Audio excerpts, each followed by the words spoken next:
Truong Tran.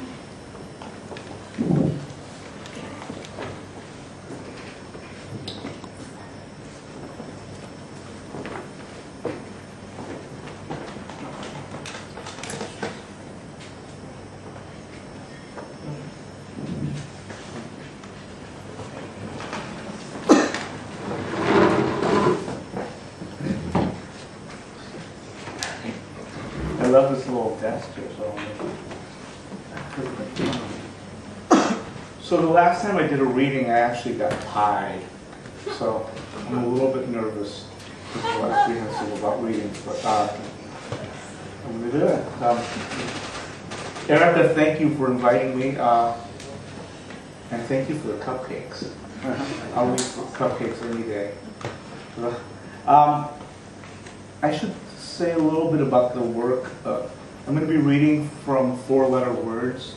It's actually a book that just came out. I know this is a VisPo event, and it's about poetry finding its connection with visual arts. And I wanted to bring some of the work that I'm doing visually, but my work is getting bigger and bigger and bigger and more unruly every day. So I don't have the work to share with you, but I do have one image, and that's actually from the book itself.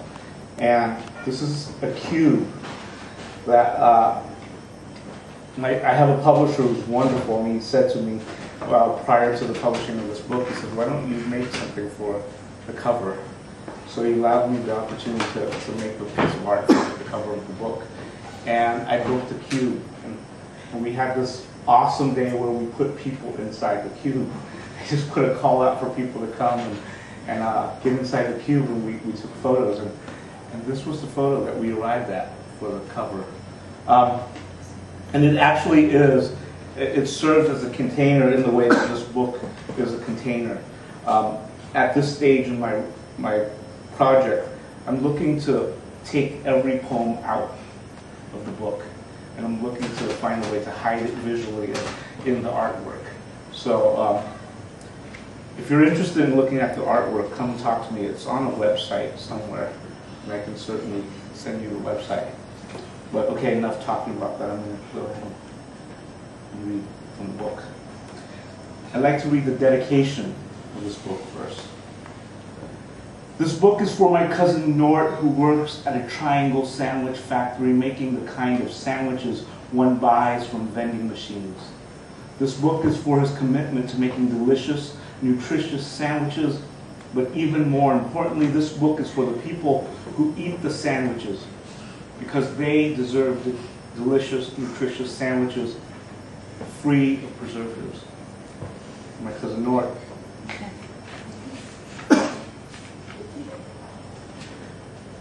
This is an overt omission of the interior. It is written from the outside for public consumption, full of gumption as it's written in the hopes of finding and in committing sins along the way. The stranger is careful in rolling my cigarettes. The stranger is careful in rolling my cigarette. He hands it to me. He waits. He raises the lighter towards my waiting lips. He smiles. He looks. He looks intently. He conveys in that moment lingering before. I should say that in the writing of this book, I had a couple of voices enter into my project, and they weren't necessarily invited. They just kind of came into the project, and I was struggling with them for a while, and then I decided I was just going to document the voices altogether. So you're going to be hearing parts of their conversation in the book. You're doing it again. Doing what? You know, that thing you do. What thing? That thing that drives me crazy. I'm just saying, can't we talk about something else? Like porn? You're always looking at porn. That's not true. I'm looking for porn. There's a big difference.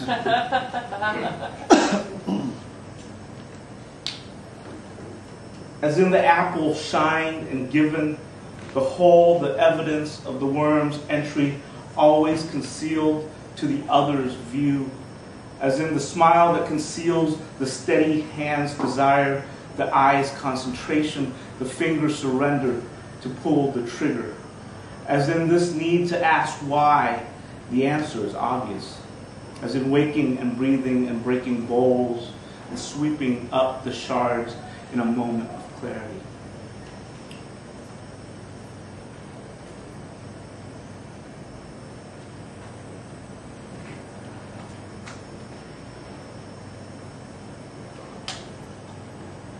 The self-imposed mute chooses not to speak, that he may see, that he may hear his dead father's whistling. The shade of gray lost to eyes lamenting, lost the dropping of apples in a neighbor's yard, the threading of a needle in the pitch of night. He hears sadness in the whispering of eyes.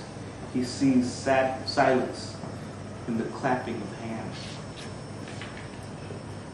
And this is from the Book of Lies.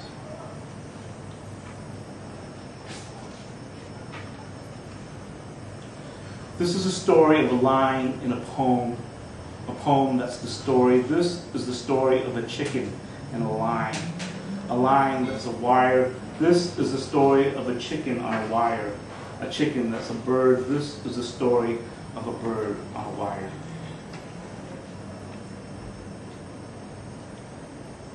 He trained obsessively for a chance at the marathon, down to the last lunge, his body extending in that photo finish in 1/100th of a second, though the marathon was considered a test of stamina, endurance. He thought nothing, not even the slightest, could be left to chance.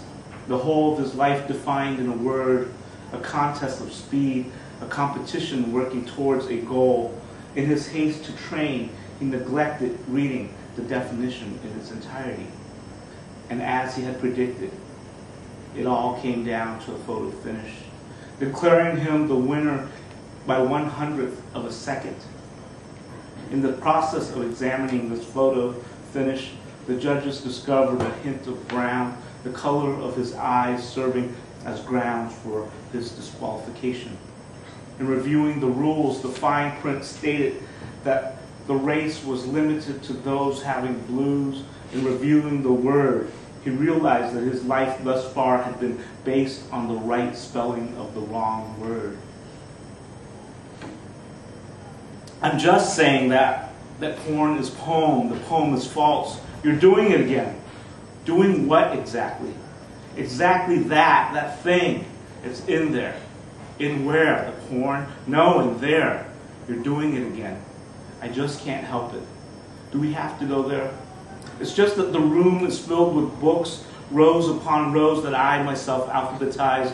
I shelved every book in my eagerness to come in. Walls upon walls of all kinds of porn.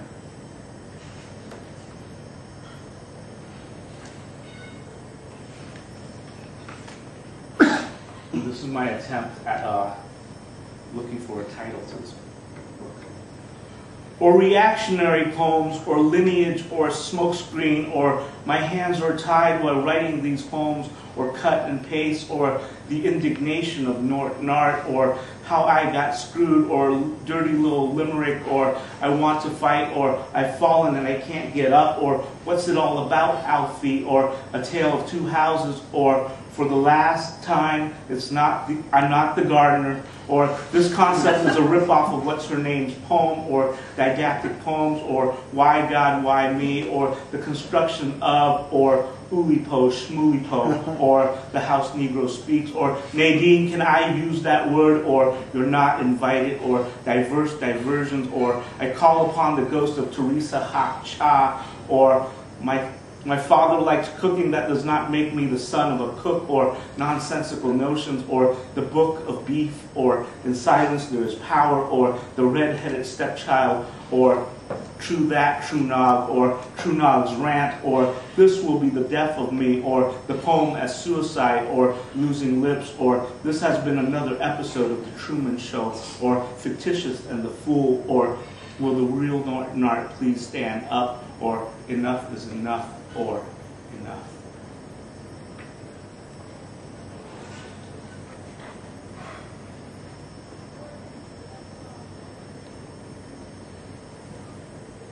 The book begins again in silence. The silence will give way to the whispers of the page. This will succumb to the screams of the margin. In the book, as in life, the screams grow tired, go unheard, and eventually lost in the folds. Silence in the end is found in the beginning.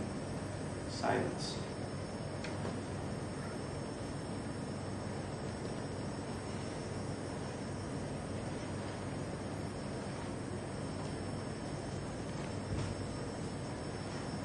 I meant to say, for what it's worth. I'm sorry for what I'm about to say. I meant to say, when I say you, I don't mean you. I actually mean you. I meant to say, please pass the butter. I meant to say, bugger, but that would mean a shift in diction. I meant to say, please pass the sugar. I meant this to be a quiet poem. But I meant to trip you on this awkward line. I meant to say, I didn't see it coming. I meant to say, fuck me for seeing. I meant to say, fuck you for saying. That words betray me when writing this rhyme. This is I reflected in you, standing on a ledge. That there behind me is the truth tucked into folds. This is a confession of someone's crime. That language, when pushed, falls prey to the edge. This container is made in hopes of holding.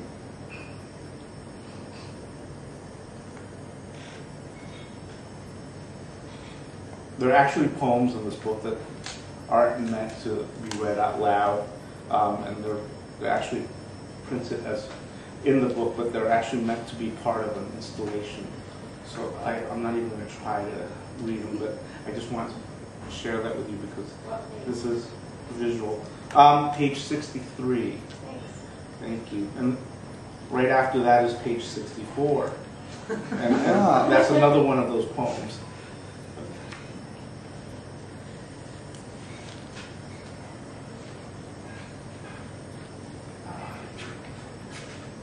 One last conversation from those two voices.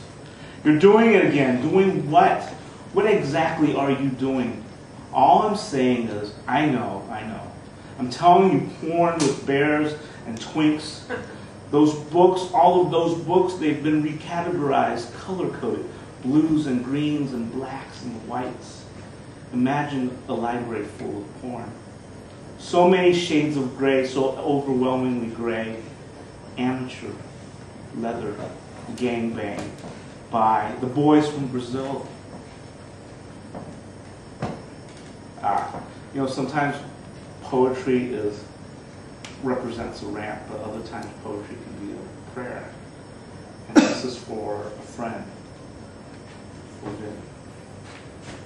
For years, 14 years since my father's passing, I prayed for the first time for the sound of a key threading the lock, for the slam of the front gate, the drawl of the door when opened, closed, for the sight of slippers left at the threshold, the smell of green smoke, the stench of stale beer. I prayed that he would find his way, that the wind would be there to watch his back, that he would find his way back to the words left scribbled on a page in an empty room. I prayed for his life, for luck, an email, a phone call, to say that I am alive, that I am well. I prayed for the first time in 14 years for a person. I know him somewhere, somehow I pray.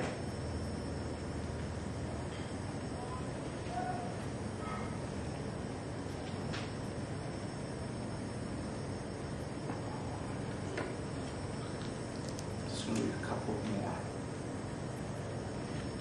The pages of a dictionary are torn, taped to a window. That light finds a way in through the whites between letters. That language is a tapestry to be unraveled. That words are hidden, found in the folds. That the book is broken, the meaning revealed.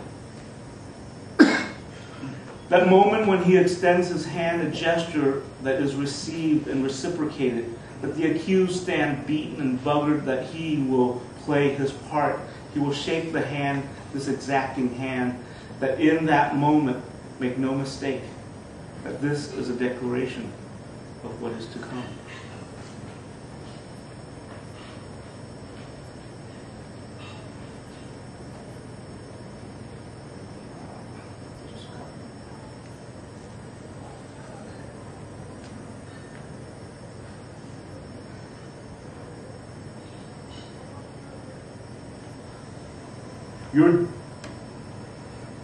You don't understand. I've wanted to come in my whole life over.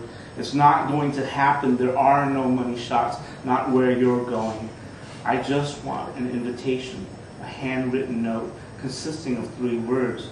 Please come in. A wave of the hand, perhaps a hand job, and a note that reads, enter. No, not enter. Come in through the back door. What if, just what if, we could revert to a simpler way of life, when the word was the word unadorned of gerunds, gender, racist gibberish, the word at its purest, a noun, a greeting, a compliment in the right context. Neither your father nor mine will be damned in us saying, that fucker, you fucker, hey fucker, fucker. We could all be fuckers, we would all be fuckers. And the world would be better, be it person, place, or thing, this world full of fuckers. And this is for my cousin Nort again. And he does work in a triangle sandwich factory still. This is about the struggles. Perhaps I identify with the character of Pagoda in Wes Anderson's The Royal Tenenbaums. Bad pink suit. He is Asian like I am Asian. He is a butler like I am a butler. And that scene played as if in slow motion. He pulls out the small pocket knife no bigger than the Swiss Army knife my mother carries in her purse. She uses it for the sole purpose of peeling apples. He pulls out the knife, unfolds the blade. You son of a bitch. He stabs Royal no more a stab than a symbolic prick. All is forgiven. He takes Royal to the hospital. They remain friends for the duration of their lives. Perhaps in real life they are not really friends. They work in the same triangle sandwich factory. They shop in the same processed meat store. Royal translates Pagoda's language.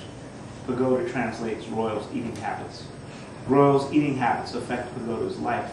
Pagoda considers the idea of pricking Royal only because he has seen the movie. He thinks it is funny. He is not a violent man. He likes his job as the butler in the triangle sandwich factory too much. He likes his pink pants. He is content with knowing that Royal is a prick.